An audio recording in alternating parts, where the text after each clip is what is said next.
Boa tarde, espero que tenham apreciado o almoço, vão apreciar agora também a sessão que se segue sobre Consumer Health Information.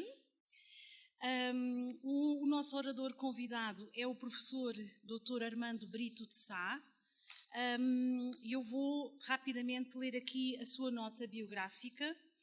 Ele é licenciado em Medicina, mestre em Gestão em Saúde, doutor em Clínica Geral e Medicina Comunitária, é especialista em Medicina Geral e Familiar desde 1989, é médico de família desde então, com atividade clínica em Lisboa, primeiro em Sete Rios, depois em Benfica e na atualidade na Quinta do Conde, sendo presentemente coordenador e médico de família da USF Conde Saúde. Foi professor auxiliar convidado durante 10 ou 11 anos, não fiz bem as contas, na Faculdade de Medicina da Universidade de Lisboa, é consultor da Direção-Geral da Saúde, foi membro da Missão para os Cuidados de Saúde Primários, secretário nacional da Associação Portuguesa dos Médicos de Clínica Geral, diretor da Revista Portuguesa de Clínica Geral e presidente da Associação de Docentes e Orientadores de Medicina Geral e Familiar. Foi sócio fundador da APDIS, o que muito lhe agradecemos, e presidente do seu Conselho Fiscal durante 7 anos.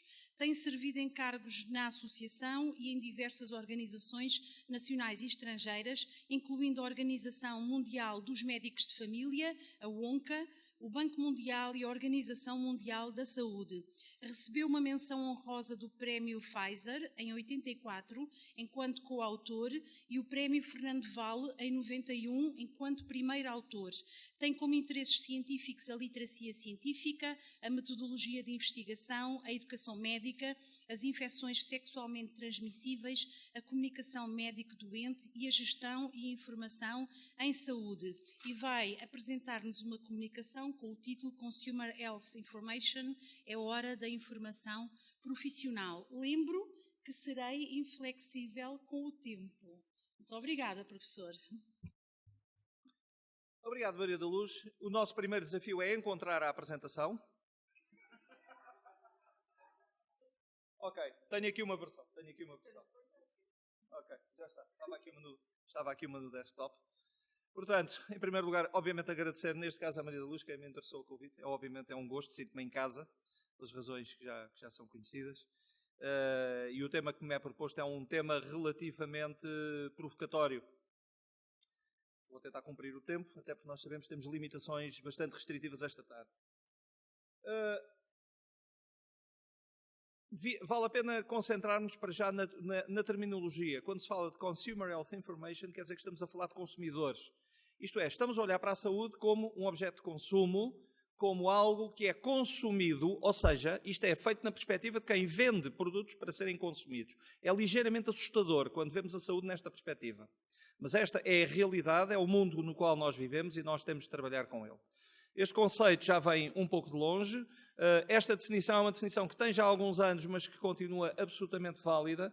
Portanto, a informação que é consumida em termos de saúde é a informação que permite aos indivíduos perceberem ou compreenderem a sua saúde e tomarem decisões sobre a sua saúde, quer para eles, quer para a sua família. Mas há outras versões.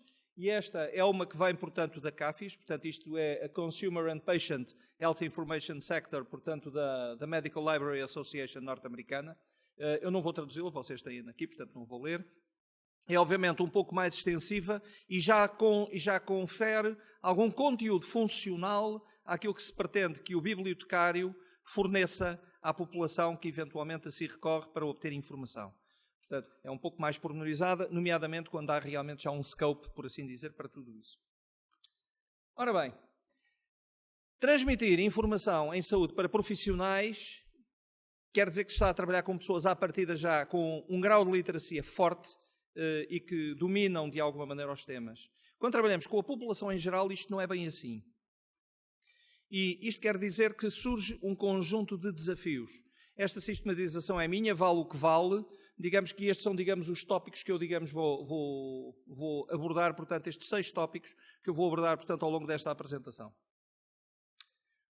Em primeiro lugar, o problema da iliteracia científica. Este é um problema, obviamente, é global, do planeta. O desagradável é que, efetivamente, quando olhamos para a iliteracia científica, Portugal, isto segundo um relatório da OCDE que tem qualquer coisa como 13 anos, mas não há razões para acharmos que as coisas se modificaram assim muito, provavelmente nós continuamos a ter um baixo nível de iliteracia científica. Falou-se de literacia nestes dias aqui, e literacia em conjunto e literacia em saúde, a literacia científica obviamente acompanha, quer dizer, há imenso trabalho, portanto, para fazer nisto. Temos, portanto, uma população pouco formada do ponto de vista científico. Ao mesmo tempo, os hábitos de pesquisa foram evoluindo, como nós sabemos. As pessoas começaram por ler, depois iam vendo os papéis, depois recorriam, e ao longo do tempo, e ainda hoje é preciso que se diga, os mídia continuam a ser o principal recurso, em particular a televisão. Depois, os profissionais de saúde. A tendência que nós temos em marcha é uma tendência que leva a que, progressivamente, os cidadãos, nomeadamente dos países ocidentais e mais desenvolvidos, vão utilizando cada vez mais as ferramentas informáticas, como nós sabemos, e pronto, isso é algo patente nas nossas vidas e no nosso dia-a-dia. Achei curioso hoje a apresentação da nossa colega norte-americana, em que já se dizia 1/4 dos americanos não têm acesso à internet. Não é antigamente nós dizíamos 1/4 da população tinha acesso. Neste momento já estamos a ver o filme às avessas. Para nós já é estranho as pessoas não terem acesso. E realmente isto é uma tendência que já se previa no princípio do século e que está efetivamente bem representada neste gráfico. Ora bem, o que é que nós sabemos? As pessoas estão a ganhar autonomia na busca, isso é bom. O que quer dizer que, de alguma maneira, as pessoas que antigamente se dirigiam a uma biblioteca para obter informação estão a fazê-lo cada vez menos. Ficam em casa, no conforto das suas casas, toda a gente sabe isto. Isto quer dizer que quem trabalha num centro de documentação vai ter de entrar em competição com todas as outras fontes de comunicação. O que é que aconteceu entre nós na internet? Partimos de um cenário em que, aqui há, como é que é isto? É de 2003. Em 2003 nós tínhamos cerca de 14% das pessoas a fazer busca de informação sobre saúde na internet. Isto, portanto, para uma média europeia de 23. Passámos para um cenário em que, em 2014, cerca de 50% da população já estaria, portanto, a fazer pesquisa sobre a sua própria saúde na internet. Isto para um total de 59% da população europeia em geral. O que quer dizer que nós subimos muito rapidamente em relação, eventualmente, a outros países, portanto, da União Europeia. Isto trouxe-nos um problema. As pessoas, nomeadamente, passaram a usar esta ferramenta extraordinária que é o Google e passaram a ter, por assim dizer, formação universitária na Universidade do Google, como nós conhecemos. Obviamente o Google é muito bom, mas isto traz realmente sérios problemas. Nomeadamente, aquilo que é o chamado efeito Dunning-Kruger. Recomendo que podem googlar o que é isto de Dunning-Kruger. Basicamente, é o resultado de um estudo do início deste século, que se demonstra que as pessoas, quando conseguem coletar um grande conjunto de informação, ganham uma enorme autoconfiança sobre o conhecimento que têm das coisas.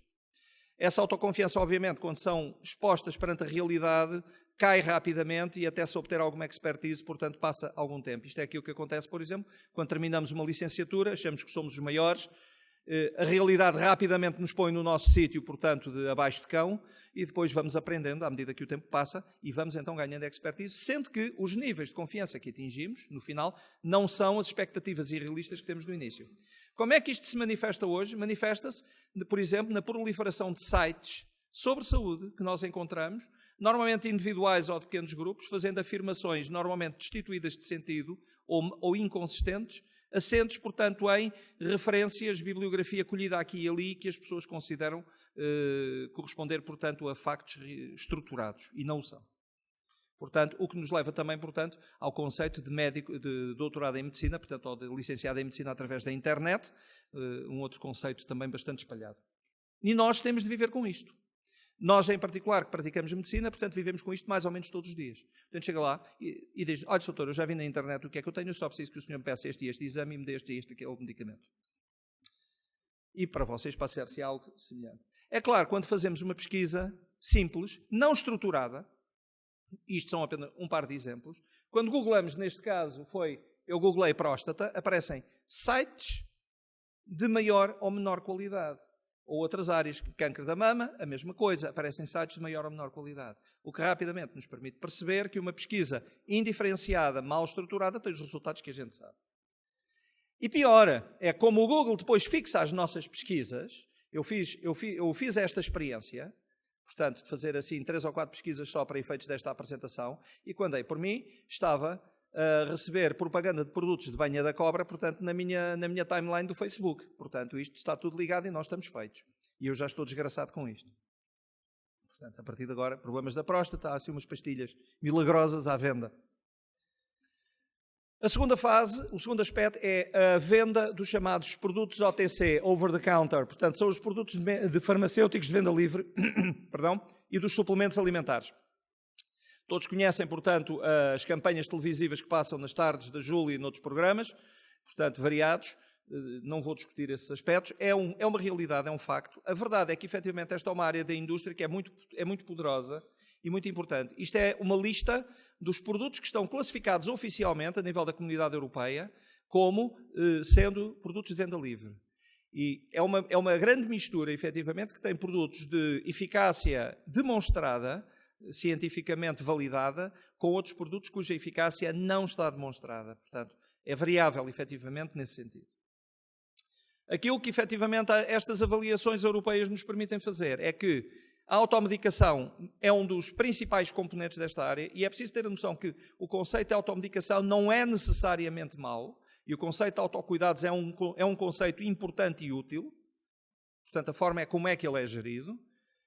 E que as farmácias são o principal fornecedor. Isto também é importante nós sabermos isto, porque as farmácias são constituídas por técnicos credenciados e formados e que, como tal, podem ter um papel importante neste território.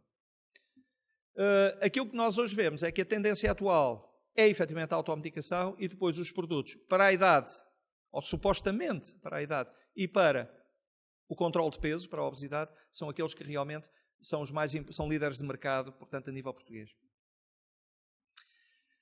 Há um outro problema, que é o Direct Consumer Advertising. Ora, o que é isto? Isto é a propaganda de medicamentos sujeitos a receita médica diretamente ao público em geral.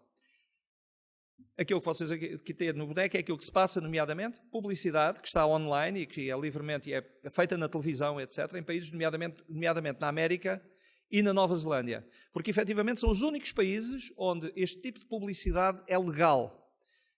Na Europa, nomeadamente, este tipo de publicidade não é permitido. Portanto, são permitidos. Os anúncios que vocês veem na televisão são anúncios, portanto, de produtos over the counter. Portanto, são OTCs, produtos não sujeitos à receita médica. Ora bem, é claro que a indústria arranja formas de dar a volta a isto. E como é que o faz? Faz como, por exemplo, aconteceu, portanto, aqui há 2 ou 3 anos, quando surge um determinado medicamento que é autorizado, entra no mercado, portanto, e é autorizado, produto de prescrição farmacêutica, prescrição médica, portanto, nomeadamente com indicações para o tratamento da ejaculação precoce. Imediatamente é lançada uma enorme campanha de consciencialização da ejaculação precoce, portanto, através de sites, spots televisivos, etc., em que, sem nunca se mencionar o produto, se cria aquilo que eles chamam awareness. Basicamente é assustar o pessoal, criar a sensação, criar, portanto, um cenário em que, até prova em contrário, qualquer homem tem um problema de ejaculação precoce, neste caso. Criando normalmente quizzes, nomeadamente questionários de validade científica muito duvidosa. Basicamente, qualquer homem realmente que responda àquilo, provavelmente eles dizem é melhor consultar o seu médico. E em que, efetivamente, nós sabemos que, e quem é que são os promotores normalmente deste tipo de produtos? São, obviamente, a indústria, nomeadamente os laboratórios, que comercializam, portanto, o produto, portanto, nos territórios nacionais. Isto não é só um problema português, isto acontece em todos os países em que, efetivamente, existe, portanto, proibição de Direct Consumer Advertising. A verdade é que, mesmo nos Estados Unidos, neste momento, há um movimento no sentido de, mesmo na América, portanto, isto desaparecer. Portanto, a American Medical Association tem estado a fazer alguma pressão, porque percebe-se que isto, efetivamente, não é nos melhores interesses da população. Depois temos uma área extrema com a qual nós também temos que lidar, que é, não há uma tradução para isto em português, o disease mongering. Isto basicamente o que é? É a invenção de doenças imaginárias, isto parece extraordinário, mas existe, no sentido de promover a utilização ou de novos fármacos ou de antigos fármacos, portanto, para uma doença que eventualmente é um conceito mais ou menos imaginário. Okay? Só isto, obviamente, dava direito a uma sessão inteira, portanto, nós não vamos falar disto. E isto que vocês aqui veem, na verdade, é uma sátira a isso, não é um verdadeiro medicamento. Este have it all que vocês aqui veem, portanto, leiam isto em inglês, portanto, seria destinado a tratar uma doença em que a pessoa realmente não consegue deixar de fazer compras. Portanto, E se vocês lerem, mas que tem esta designação extraordinária que é Attention Consumption Deficit Anxiety Disorder. Portanto, mas isto é uma sátira. Depois temos o território da pseudociência. E aqui, portanto, eu tenho que agradecer à minha amiga Maria Clara Assunção, que é bibliotecária da Biblioteca Nacional, área de música, não na área da saúde, foi quem me chamou a atenção para este meme, que eu acho realmente magnífico. Temos um problema em Portugal. Como já se viu, nós temos uma baixa literacia científica e a nossa Assembleia da República reflete fielmente a população que temos. Somos um país democrático. O resultado foi a aprovação de um conjunto de diplomas que legitimam a pseudociência e a banha da cobra, que hoje são legais, têm regulamentação para formação, havendo neste momento múltiplas instituições superiores, de ensino superior, que perceberam que está aqui uma excelente oportunidade de ganhar dinheiro. Portanto, as áreas são estas. Portanto, a naturopatia, a osteopatia, a homeopatia, quiropraxia, fitoterapia, a acupuntura e a medicina tradicional chinesa. Estamos, portanto, no território da pseudociência, do voodoo, qualquer coisa que vai entre a crença e o charlatanismo puro.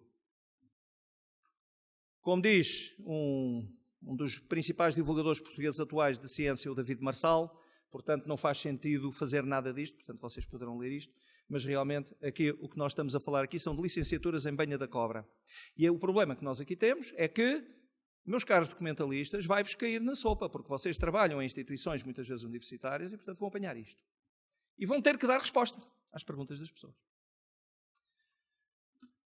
Se juntarem, portanto, aquilo que se passa depois, todo o género de situações mais ou menos assustadoras aparecem. Isto é a visão que saiu ontem. Isto fotografei-a no comboio quando vinha a caminho daqui. E, portanto, meus amigos, a Wi-Fi, a acreditar nesta gente, portanto, é uma coisa absolutamente dramática. Esta notícia deve ser lida, é um primor de como não se fazem notícias na área da ciência. Ok? Porque os factos estão lá ocultos no meio da coisa. Estão lá ocultos. Mas é preciso escavar bastante. A população geral que leia, que veja só esta capa, vai para casa desligar imediatamente a internet. Ora bem, como é que nós melhoramos a visibilidade da informação? Temos que encontrar estratégias, porque aqui é uma questão mesmo de competição, efetivamente. Isto é o site da DGS. A DGS tem um acervo enormíssimo de informação, ao qual, efetivamente, os cidadãos podem seguir. Agora, se nós realmente, eu suspeito que, e a Sofia depois poder-me-á dizer, que se nós formos contar o número de hits feitos pela população, provavelmente serão num número relativamente baixo, efetivamente, à procura de informação. O que quer dizer que é preciso que esta informação chegue às pessoas, é preciso torná-la atrativa. Temos que a meter debaixo do nariz das pessoas, efetivamente, do mesmo modo que me enfiaram, portanto, debaixo do nariz aqueles produtos para a próstata no Facebook. O site do SNS, e nós tivemos cá a gente da SPMS ontem, está num ótimo caminho. Além de terem feito uma campanha fortíssima de promoção do seu próprio site, eles neste momento já estão a fazer um importante trabalho de casa, que é canalizar o utente e o cidadão para sites em que efetivamente existe informação de saúde que é credível e que pode ser usada. Nomeadamente, a partir daqui, e estes múltiplos sites que aparecem indicados ali em baixo são realmente bastante relevantes. Este, portanto, só para dar um exemplo, é um que é, e lá está, uma excelente relação, portanto, neste caso com a indústria farmacêutica, o Manual Merck, que é classicamente uma referência neste tipo de informação credível e bem estruturada, que efetivamente está online, efetivamente, e que permite que as pessoas vão sucessivamente avaliando, portanto, a informação. Portanto, eu recomendaria que fizessem todos os documentalistas desta casa ou a própria APDIS assim, uma valente pesquisa e seguissem um destes manuais. Há múltiplos manuais online de como realmente aumentar a nossa visibilidade. Eu não tenho nenhuma receita para isso, não sou especialista neste território, mas realmente quando meti aquela frasezinha ali que vocês ali veem, How to Boost Your Visibility Online, apareceu-me logo uma data de ideias. Portanto, façam favor de arranjar maneira de chegar às pessoas, quer dizer, o que é que eu posso imaginar? De qualquer forma, e nós tivemos aqui algumas ideias dadas pela doutora Cristina, quando ela esteve cá também, nomeadamente quando ela vai trabalhar com associações locais, com estruturas mais locais, isto efetivamente leva muito próximo das pessoas, portanto os centros, realmente. Trabalhar, portanto, com associações, juntas de freguesia, grupos de população, grupos de múltiplos, associações desportivas, portanto, trabalhar a este nível, a nível micro, pode aumentar brutalmente a exposição, porque depois é o word of mouth que se encarrega depois de espalhar, digamos, a mancha, não é? Obviamente, trabalhar nos sítios da internet e utilizar mais. Eu não vejo, por exemplo, eu utilizo o Twitter bastante, e eu não vejo a não ser uma outra instituição. Eu não vejo realmente a maioria dos centros de documentação, portanto, no Twitter, quer dizer, ou pelo menos assim de forma clara e pesada. E há muita gente que por lá anda. E no Facebook, obviamente. Quer dizer, não há muito que fugir. Portanto, e as coisas acontecem. E aí tem, portanto, uma boa descrição de sítios, de como realmente chegar, portanto, à população portuguesa. Acontece que isto, por acaso, é no Canadá. É uma estrutura canadiana que teve o cuidado de traduzir, portanto, a informação sobre literacia e saúde para a população portuguesa, ou falante português, que fala português, portanto, residente no Canadá. De que modo? Estou quase a acabar. Posso respirar? É que já só tenho 2 slides, pá. Disseram-me 2,5. Portanto, de que modo é que realmente isto pode ser melhorado? Então é assim como a Medical Library Association tem um grupo específico que se dedicou à área da informação para o cidadão, nomeadamente, se calhar fazia sentido, dentro da APDIS, arranjar-se também um pequeno grupo que começasse a olhar para isto de uma forma estruturada e a passar algumas pistas às pessoas, nesse sentido. E a minha segunda mensagem, que é, digamos, a minha take-home message, que tem a ver realmente com as minhas preocupações, hoje mais do que nunca, e quando trabalhamos com o cidadão, obviamente que deve-se passar toda a informação, agora deve-se reforçar a qualidade dessa informação. Em termos de evidência, por um lado, mas também em termos de plausibilidade científica. Não quer dizer que não se transmita toda a outra, mas sempre com algumas red flags, nomeadamente em relação à sua qualidade, à sua autenticidade. Vamos lá, em relação à sua verdade científica, se é que isso existe, e nós sabemos que isso é evolutivo. Okay? E era basicamente isto que eu exprimi, portanto, obviamente eu tinha feito render o peixe mais, mas efetivamente, mas era isto que eu realmente vos queria dizer. Portanto, muito obrigado pela vossa atenção e fico às vossas...